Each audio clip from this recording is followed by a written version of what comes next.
What is up, everybody? Welcome back to the Nerdy Brewer. I hope you all had a great summer. I'm really glad it's over personally, just because now we can focus on my favorite time of the year, the holiday season. So as usual with the change of the seasons, also the weather's going to be getting colder, so we can also change up our beer styles. So for this video I've decided to do an Oktoberfest. Normally when you do an Oktoberfest you have to lager it, which can take a while, but it really makes it taste great. In this case, since it's going to be a pseudo-Oktoberfest, we're going to be using a different yeast to speed up the whole process. And also, since this is not an actual Oktoberfest, I'm going to be calling this the Imitation Oktoberfest. And of course, since this is the Halloween special, I'm going to be basing this off of one of my favorite horror movies of all time, probably my number one to be honest. John Carpenter's 1982, The Thing. So to celebrate Halloween and to pay homage to this absolute gem of a horror movie, we're going to be doing a little bit of a history lesson about just the making of it and also just the story of The Thing in general. I hope you guys enjoy.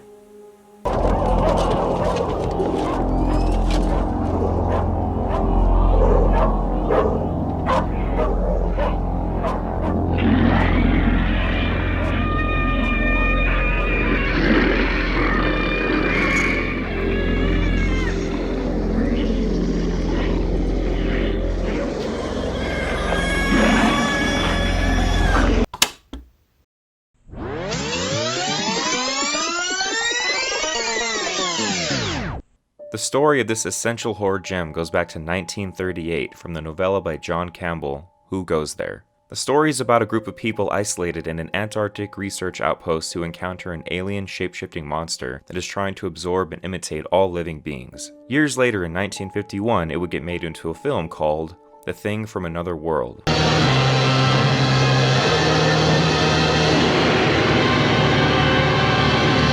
Which did pretty well and even today keeps its high praise. Fast forward to the early 80s where the horror genre was exploding with new ideas and applications for practical effects. Enter John Carpenter, an American filmmaker, actor, and composer. After his success with the 1978 film, Halloween, he took on a new project to do a remake of the 1951 The Thing from Another World, which would be aptly named The Thing. And man, did he knock this one out of the park. Anyone who's anyone and who loves the horror genre will more than likely know how awesome this movie is. The 1951 film did a good job with the monster's look and design with makeup and other practical effects. One difference though is the 1951 version wasn't a life form that absorbed people, but really more like a Frankenstein's monster type alien. That's right. Not really sticking to the source material, but it worked I guess. Okay.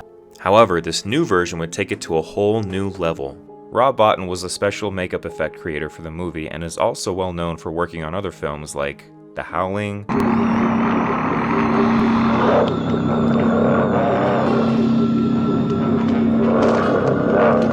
Legend, Some simple conversation. The Fog, My grandfather stole it from you. and many others. Being taught by one of the best visual effects creators in Hollywood, Rick Baker, That's a great movie. it's easy to say that this guy knew his craft and he knew it well. His collaboration with John Carpenter helped shape this absolute masterpiece of sci-fi horror. Carpenter wanted to keep the idea of the monster's main goal, which is to absorb people to survive and ultimately take over Earth. You know, this creature is in your midst, and he's imitating either one or all of us, who's human and who isn't. And that kind of an idea really fascinated me. The design of this monster is one of my absolute favorites. The way it finds different ways to latch onto its prey and start imitating them, which looks insanely painful. What the fuck? Or how it always looks for a way out if it needs to escape a tight situation. Just like the way a microscopic cell would attack or retreat, but on a much larger scale. Plus, once it does actually fully imitate a person, it's hard to tell who is who. The all-male cast struggle with working together and knowing who to trust whilst trying to defend themselves from this cunning enemy. Years later in 2011, a prequel would get made for the 1982 movie. It did pretty well, I think. The story was solid and the effects were pretty gruesome and very well done. Number 5.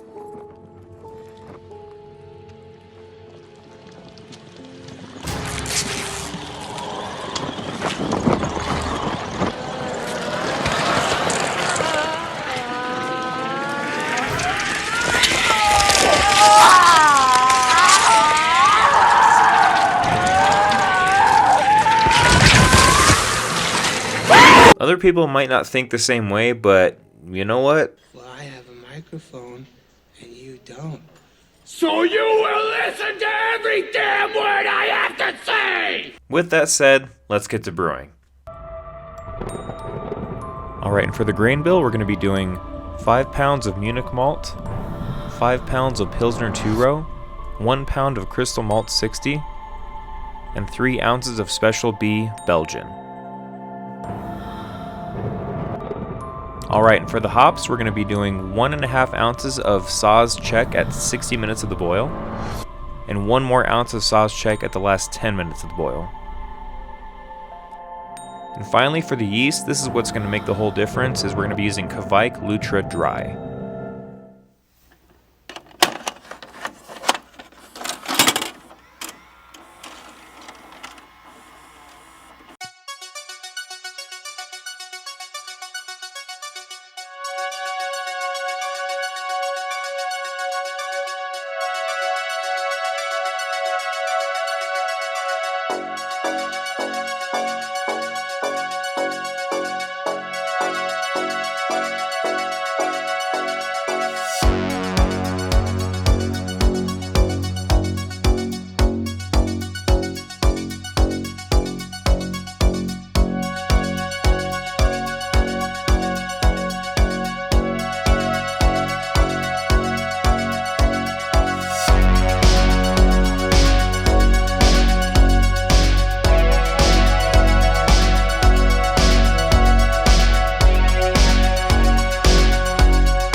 Alright everybody, well that does it for this video. Thank you so much for watching.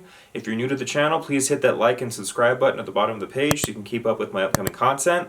And as always, stay nerdy, my friends.